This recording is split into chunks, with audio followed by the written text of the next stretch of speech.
7 years ago, when I started my design journey, I thought it would be an easy one, but I was wrong. Nearly 3 times I wanted to switch my career, and I wish someone would have told me what the career ahead looks like. So in this video, I will be talking about 5 things I wish I knew when I started out in the design journey. Let's get started.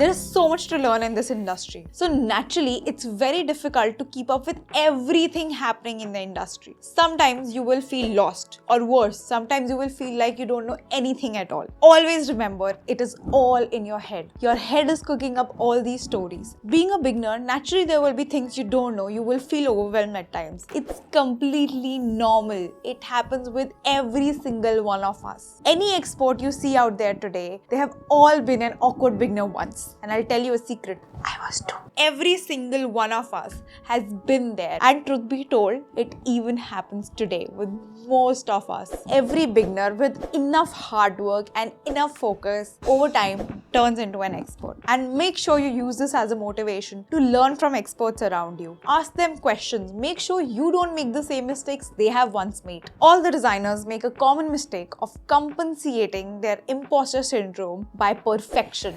Did you know the word perfection originates from a Latin word called finished? Surprising, right? So by definition, our products can never be perfect because they're never really finished. Being in the digital design industry, things keep on evolving over time. Things change, and so does our design. So perfection is rightly out of equation when it comes to digital design products. I cannot emphasize enough how important it is for designers to do quick iterations, sending away files and shipping designs only to get early feedbacks. The more we keep our designs away from feedback, the bigger the chance of falling in a rabbit hole. Start focusing on meeting your users' needs, keeping in mind your business goals and technical constraints. In my early days as a designer, I was always afraid about getting it wrong. So every time somebody came up to me and told me this could get better in your design or this is how you can improve your design, I became extremely defensive. This actually has done more damage in the long run than I anticipated, because every time my friend, my teacher, my boss, my colleague would come up with a great idea that could have actually helped my design, I just shoot them away because I was being biased towards my design and felt that any criticism is an attack on my designs and on my design skills. But here is what I've learned over the years in the industry. Whenever someone comes and tells you your idea is wrong or your designs could be better in a certain way, always ask them why. When you ask them a question like why, it really helps you understand where they are coming from. This also helps you understand which feedback is a good feedback and which feedback is a bad feedback. Naturally, you will get a lot of feedbacks and you need to know the difference between the two. Now, I can go on and on about this topic, but I'll make a separate detailed video to talk more about this later. In my early days, when I was studying in a design school, I used to wonder, one day I'm going to get that client or company where they will give me this creative freedom because they understand I am the designer and I know it all. They will trust me with my instinct and they will say, you go ahead with whatever you want.